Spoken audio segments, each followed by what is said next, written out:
another giant drop. People screaming harder. He looks at me, I look at him, he grabs my hand. I grab his, and everything goes black. I was aware of everyone dead around me, but I just would not let me think of him. I didn't wonder, like, what if a tiger comes? I mean, I was thinking about it. I did think, and I saw centipedes, and I saw, but right now, the tiger is not here, and I will deal with the tiger when it comes. Welcome to Lives Less Ordinary on the BBC World Service YouTube channel. I'm Marcia Fuchs.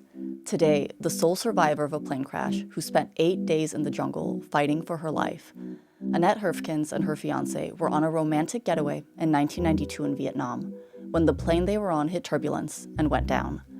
How Annette managed to stay alive, and what did those 8 harrowing days teach her about finding beauty in life's darkest moments?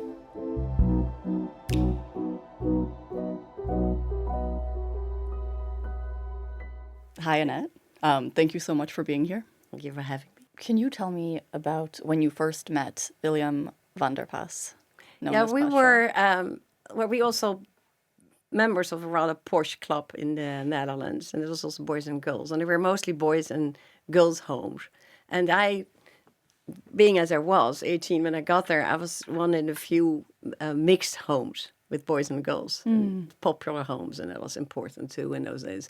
And then and then of course in the end we started going out because he said something. He dared me. He said, "I know something you don't dare," and that's how we kissed first. And then we were already really best friends, and because we're living in the same student home.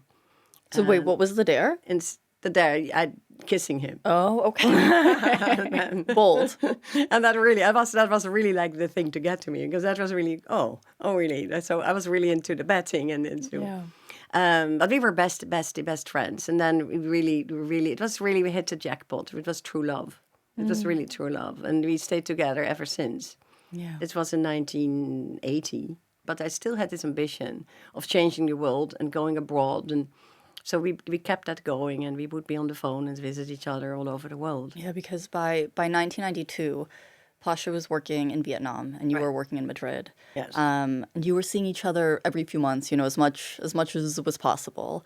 And you had planned to meet up in November 1992. What was the plan? Well, actually, it was about time to get married, and it was always pressure on me because I, of course, had to produce the children, and we knew that was coming. I was just 31, and that's really when the clock, not mine clock, but his clock, like his perceived clock, was ticking. Well, he was a little older too. He was a little years, older, yeah. and he loved kids, and then we were discussing where to marry and how to do that, throwing a big party or not, and then they sent him suddenly to Vietnam.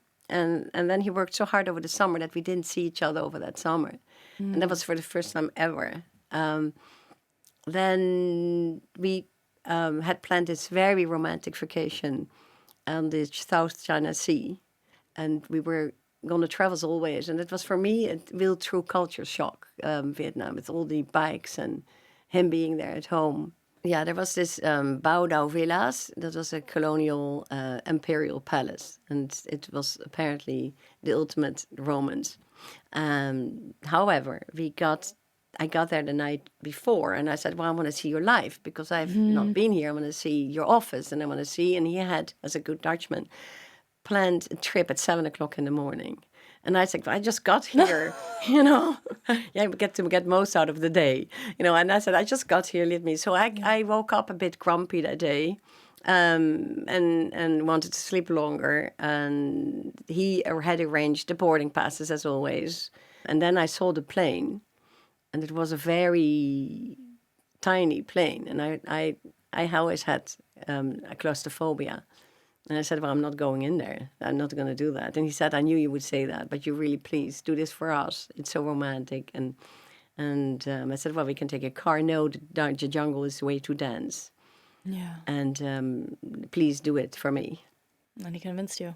And he convinced me. Yeah. And then I entered the plane, and I saw how small it was. I turned around, It was a Soviet-made Yak Soviet 40. Yak 40, exactly. And then I turned around and I was literally with my fists, the Czechs let me pass through because you entered the plane from behind and he was swung the doorway.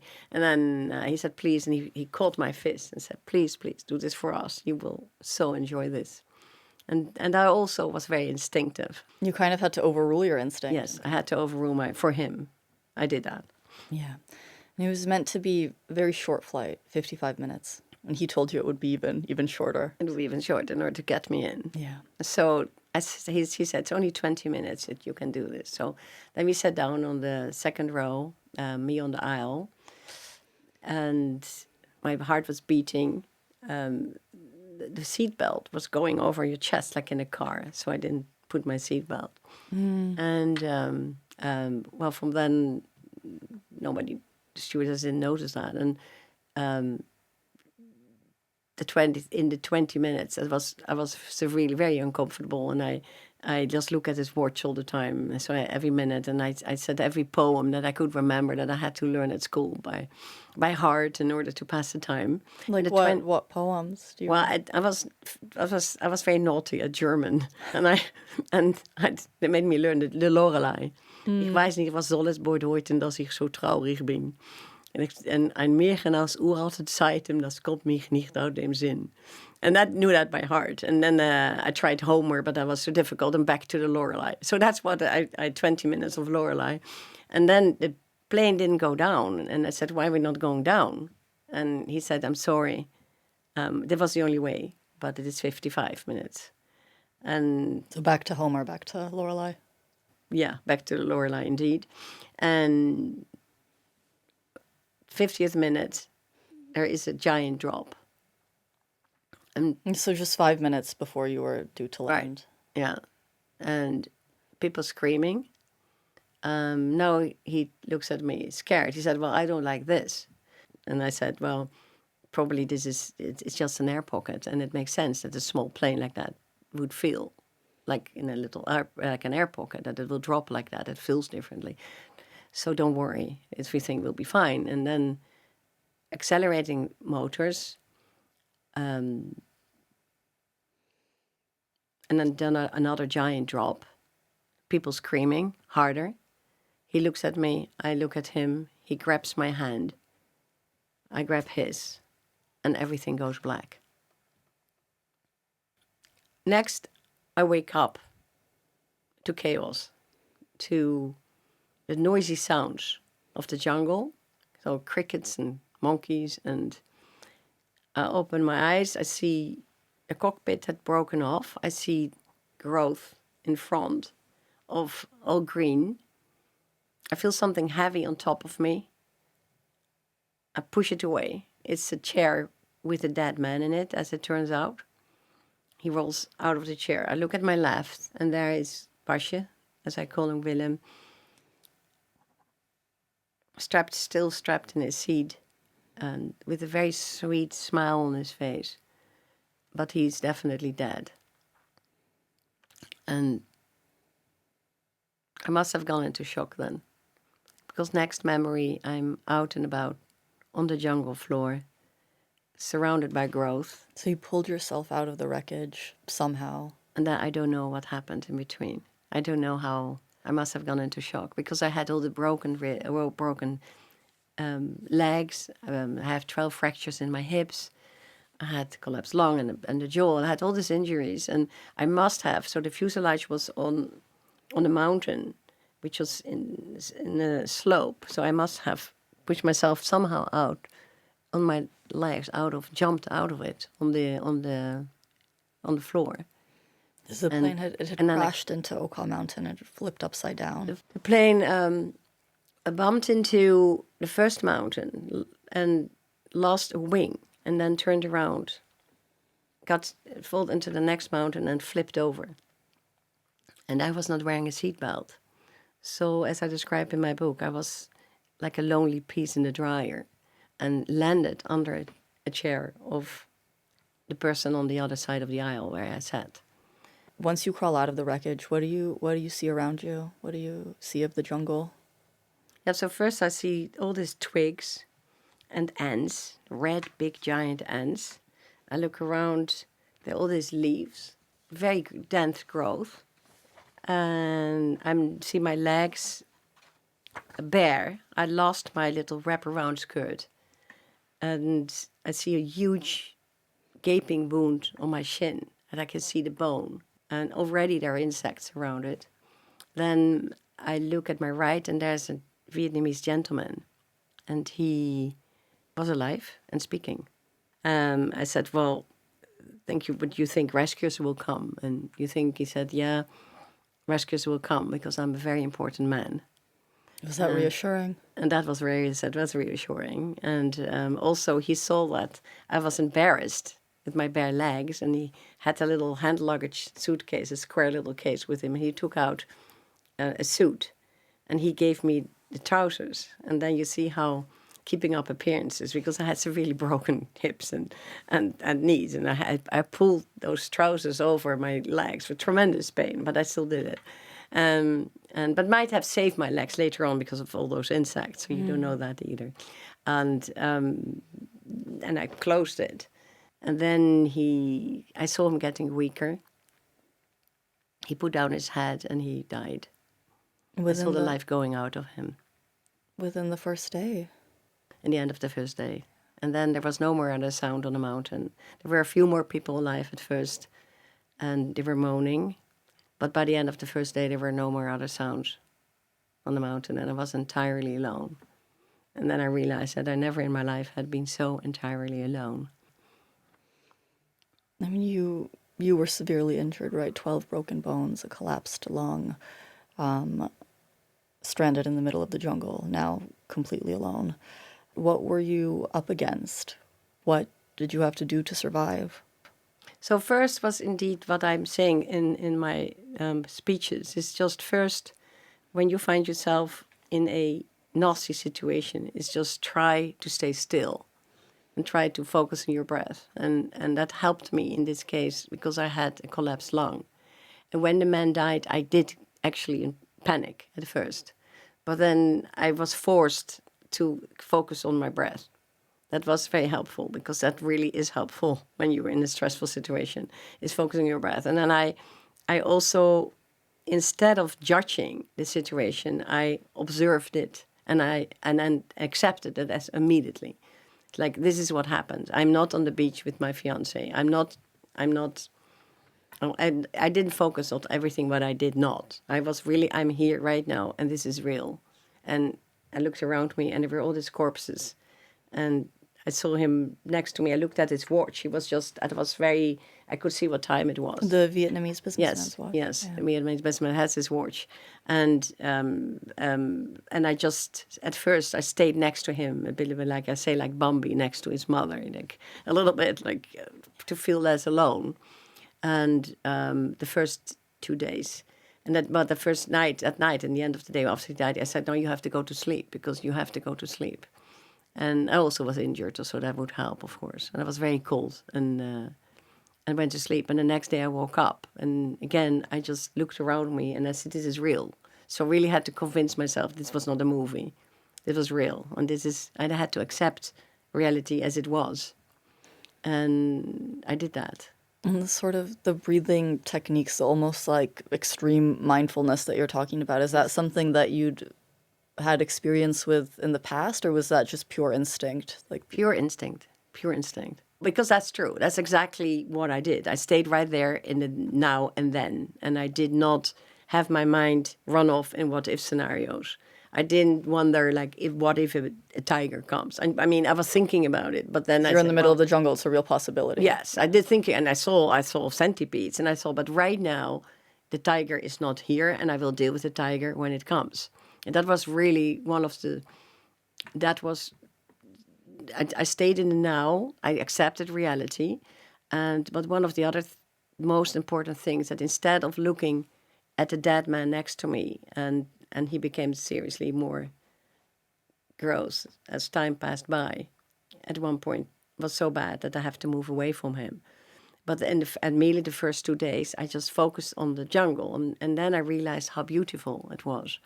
And I looked at the little leaves in front of me, and I was a city girl. I mean, I traded, and I went from New York to London, and all of a sudden I was like, well, this is truly beautiful. And the more I focused on the leaves and on the drops on the leaves and how the sunlight would reflect in the drop of the leaf, and I focused on it more, the more beautiful it became. And I said, well, this is actually beautiful. And so instead of focusing on the dead, I focus on the beauty, and that is really a nice thing to live by as well. So sort of you have this like spiritual, psychological sustenance, but you also, I mean, you need water, you need food. How are you, Also, how are you staying alive? and that's at first. So there was a little bit of rain at first, and I could stick out my tongue. But then already in the end of day 2, I just saw a maggot coming out of the gentleman's eye, and then I realized and then I thought, oh, this is the smell. He was already disintegrating right next to me, and I thought, you have to move away. But he had 50 US dollars sticking out of a little pocket. And I grabbed that. I said, you never know. I had decided already then, listen, I'm here. I'm supposed to come back. It's Saturday morning. I'm supposed to come back on Wednesday in Ho Chi Minh City. If I don't call my colleague by then, he's going to raise hell. And I give him a couple of extra days. So I already had decided on day 1, I give it a week. I give it on the 8th day, I will crawl into that jungle no matter what. And then I picked the 50 US dollar. Thought maybe I can give that to somebody who might help me on the way. You never know. But I was not going to take that watch. And then I crawled on my elbows, and I had to slip. I had to pull my hips and my body, and it really. And I have a huge wound here as well. I passed another dead man about 2 meters, 3 yards. Then there was a girl who died with her fist like that, and she had a bag, and I took the bag because you never know, and I settled about 2-3 meters away from her, next to the wing of the plane. And then I thought, oh, this is an open place. I can see the sky, so that means that they can see me. So then I really started. I thought, listen, I'm here. I realized how important it was to be there alive and kicking, and that I had to stay alive. So I thought, well, here they can see me, and then I had to make a plan. And I look at the plane, and I see that the insulation material is from some kind of foam. And I think, well, that could work as a sponge. So with all my effort I had, with all my wounds, I had to stand up. I grabbed into the wing, and in the foam, I grabbed and I let it fall. And of course, it really hurt myself doing this. I let myself drop. I fainted. I woke up with all this foam around me. And then I needed 7 little balls. And I lined them up. And I waited for it to rain. That's pretty resourcewul for a city girl. Yes, exactly. Yeah. I mean, like, no Girl Scout. And then, well, I was a Girl Scout for a year or so, and it was very little. But I knew where the sun would go up and go down. And then that's how I figured out that I could, every 3 hours, I could take a sip. And that same day, it started raining. It started pouring. I also, I took the bag from the girl. It had German Vietnamese grammar book. Again, German was not my favorite subject, so put away the book. But there was also a poncho, and I put down the poncho. It was so cold. And when it started raining really hard, not only my bowls filled up with water, I could actually hold up the poncho and take a sip, and that tasted like the best champagne. And that's how I kept myself alive for. And did you eat anything? No, You're not hungry. when you're thirsty, and of course I also had so many injuries. What they say, what survivors do, is like you make a plan, you divide it in feasible steps. You congratulate yourself when you reach a step, and that's exactly what I did. When it started raining and I could take a sip of those bowls, I just congratulated myself, like, oh, you're funny. Here you are, you're Girl Scout. So I was really, really congratulating myself. Like, what would you say to yourself? I was celebrating like the sip, and I was really proud of myself that I actually managed. So that's another thing, that you have to congratulate yourself when you actually reach that step, which I did. But one of the other most important thing, what many survivors will tell you, is that sense of humor gives spiritual distance, and it also gives distance from your little me, right? So you don't pity yourself that much. Were you afraid? Was there an element of fear, or were you completely like disassociated from? No, actually, I was very grounded. Again, not dissociating at all. And if you are living in the moment, there's no fear because your mind make up scenarios of fear. So Yeah, fear is like a future thing. exactly. Yeah. So there was no fear. The only thing I did dissociate was the fact that my fiance was dead. So every time when I thought of him, my Pasje, I looked at my little ring he had bought for me. And I said, Pasje bought that. No, don't think of Pasje. Don't think of Pasje. It was like a mantra because that would make me cry. And I knew once I would cry, then I would be so weak and thirsty, I could not survive that. So the only dissociation I really truly, but not, it's not little, it's a big thing. But later on when I was mourning, of course, I did everything but. Willem had bought you a ring, almost like an engagement ring. Could you just tell me a little bit about the ring? When did he buy it for you? You know, what did it look like? We started indeed going out in 79, and it was really like we hit the jackpot. And everyone loved us as a couple as well. We were very natural together. We went to Leiden to a jewelry store, and he bought me this very tiny little band as a token. And we just knew it. It was just a matter of when, not if. Yeah, he was a lovely person, very warm. Handsome, but not acting like a handsome guy. You know? What did the ring look like? It was like a wedding ring, but really small, like tiny really gold cheap, band. like tiny, like it was. Yeah. And then my fingers were so swollen, and I really didn't like because I had all these little big insect bites on my hands, and they were so swollen. They looked awful, and the ring was lost in the swollen hands. I didn't even dare to look behind me because he was there in that fuselage with the other people. So I was aware of everyone dead around me, but I just would not let me think of him. Yeah. And every time I thought of him, because of course every memory, so I was thinking a lot. I mean, you're laying there for all the time, but then I thought, no, don't think of Pasje. Became a mantra. Well, I thought about my memories, about the people in Spain, about my family a lot. And I think how funny they are under the shower and all this water comes out. I thought, how nice for them. And I was just, oh, how lovely my family is drinking water the whole day. And what are they doing right now? They're probably doing a game or do this or do that. My colleagues are probably doing this. I was very friendly thinking, oh, and how little they realize how nice they should enjoy the sandwich today. So it was very friendly thoughts and happy and loving thoughts. And also I was loved. I was the youngest kid. I had friends and I felt loved. And I knew that they were looking for me somehow. And I was confident in that. But then the more, of course, the less I had food and the more I was injured, I got higher and I got into another state of mind.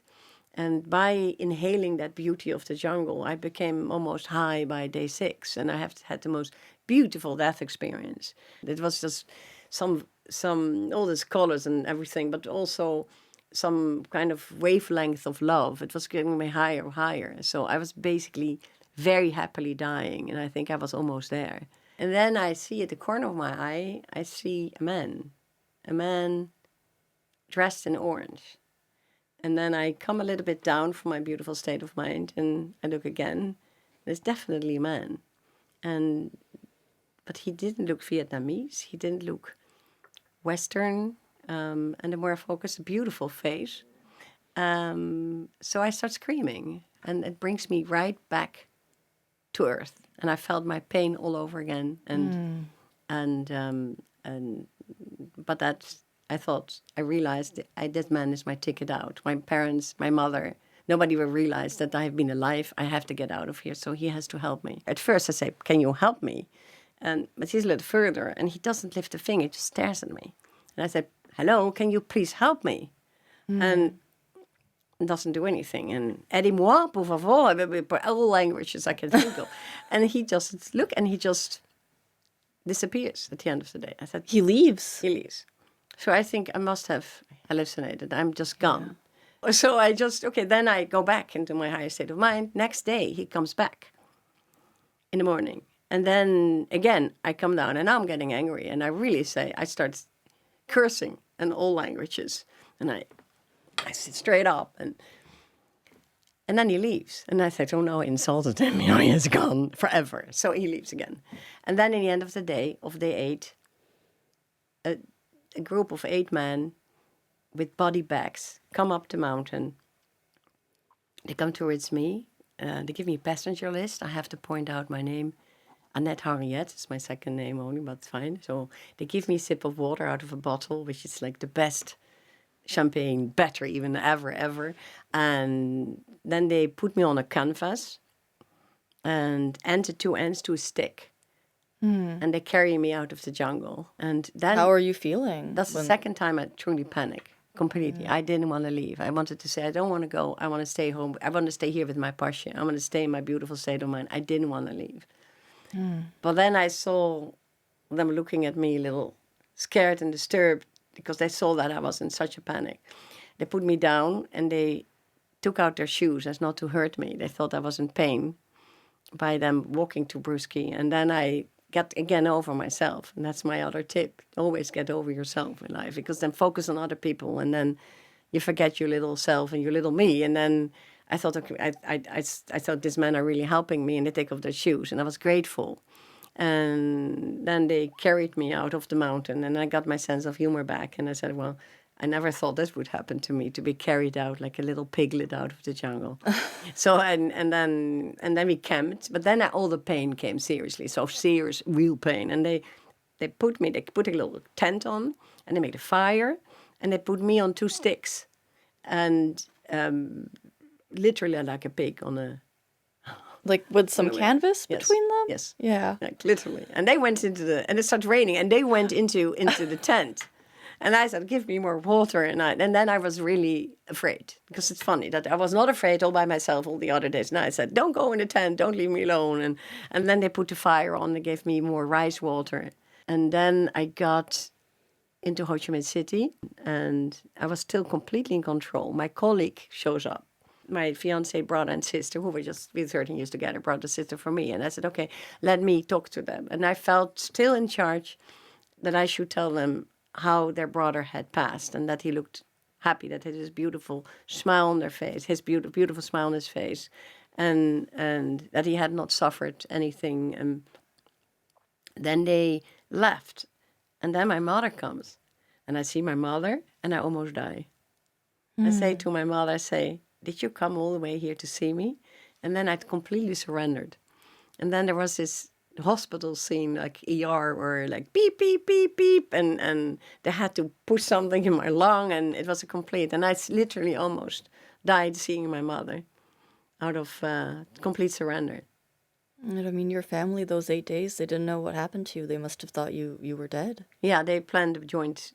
Yeah, they're Dutch, so they're practical. Very practical. They're practical. They planned a joint funeral service in Leiden, where we both studied. They're already planning that, and my fiance's family already had put ads in the newspaper. So when I got home, I got all these letters, these condolence letters about me, and they were very nice. They're very good for my self-esteem. I can still yeah, like on a bad day. You can really, how nice I was when I still lived. To my parents, and people ripped pictures from their wedding albums and stuff, and there was this whole, and yeah. But it was they had to give it up, but it makes sense that you don't expect your child to live, but.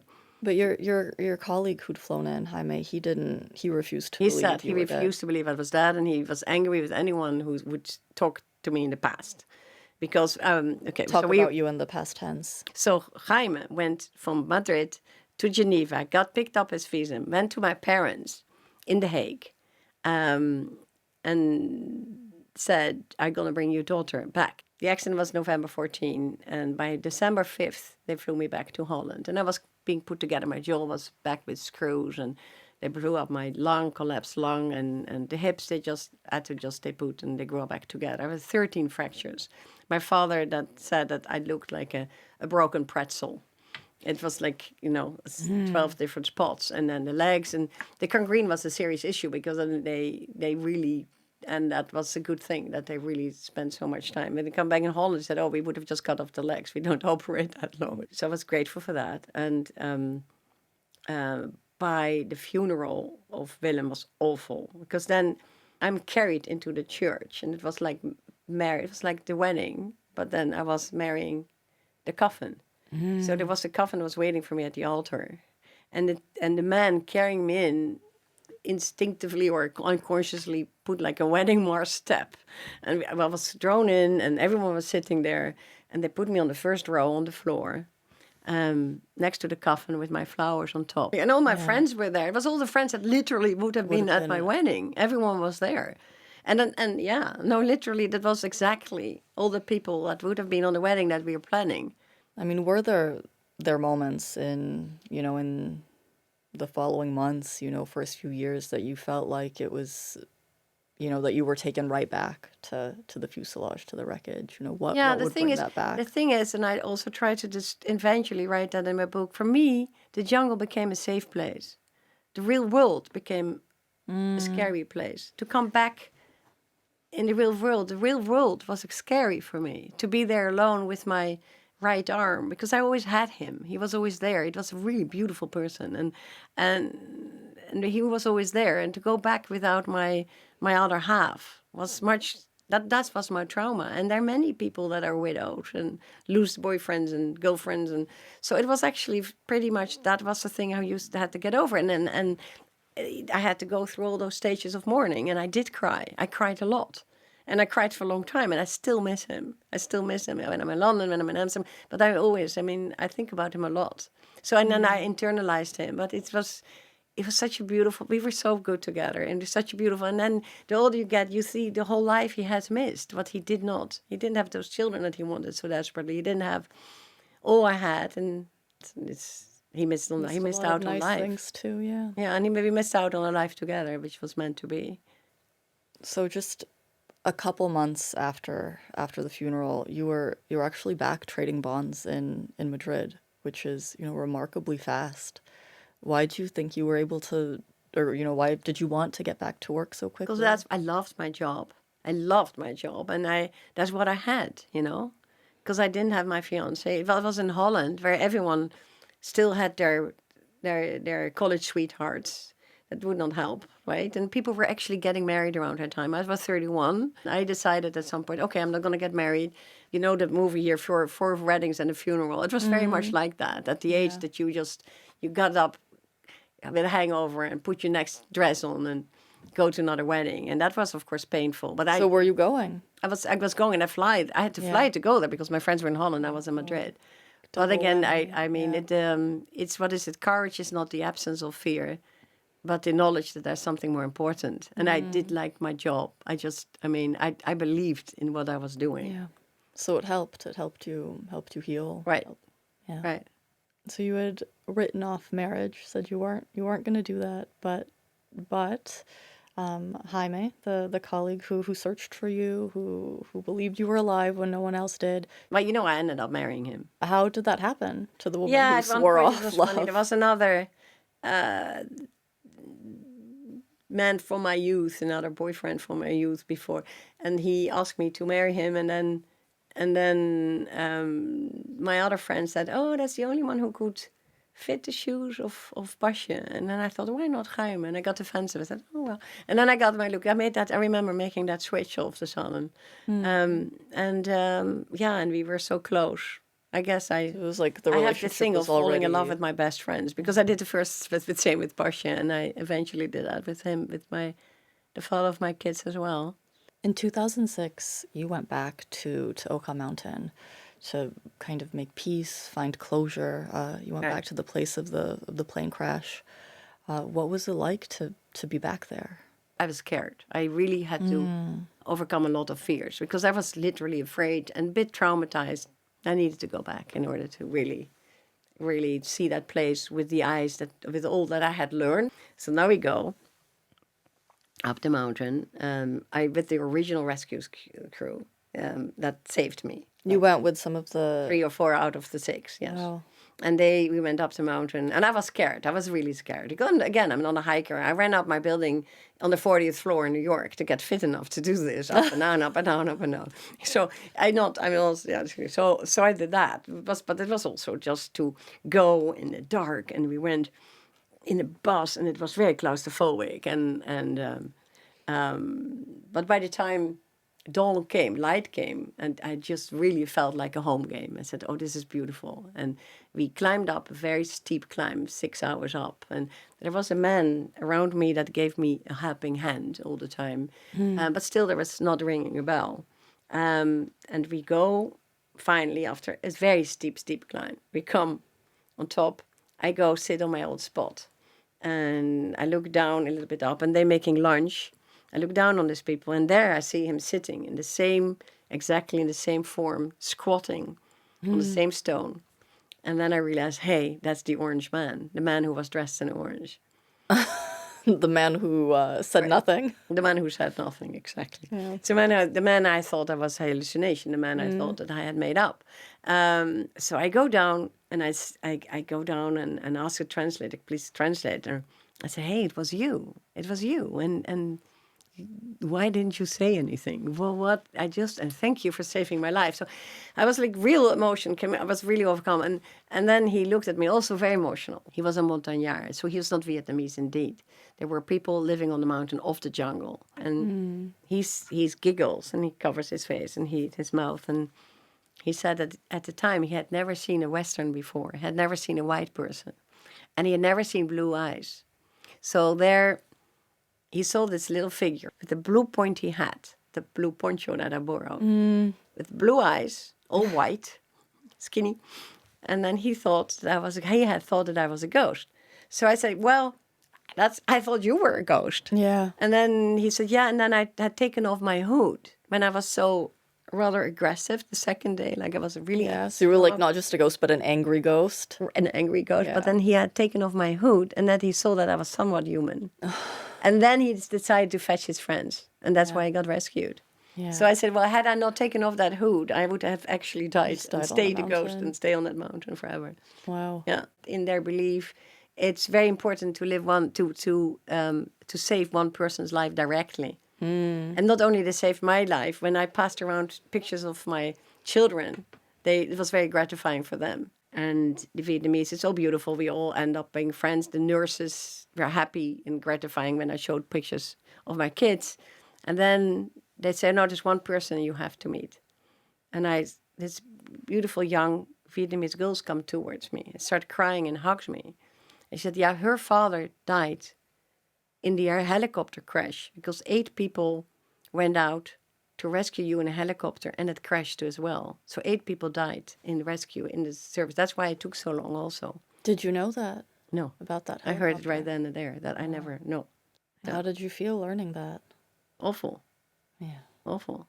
But I was connecting finally. I was not only an airplane survivor, I was always also a family member. I also have lost a dear one. And it felt really, really nice for me to meet other people who were also widowed and be on that side. Yeah. And they, and of course, they made it was dramatic. It was dramatic, but it was beautiful. My huge thanks to you, Annette Herfkens, for sharing your story with us. I'm Asya Fuchs, and you can find more episodes of Lives Less Ordinary here on the BBC World Service YouTube channel. Like and subscribe, and we love to hear from you, so please comment below. Take care.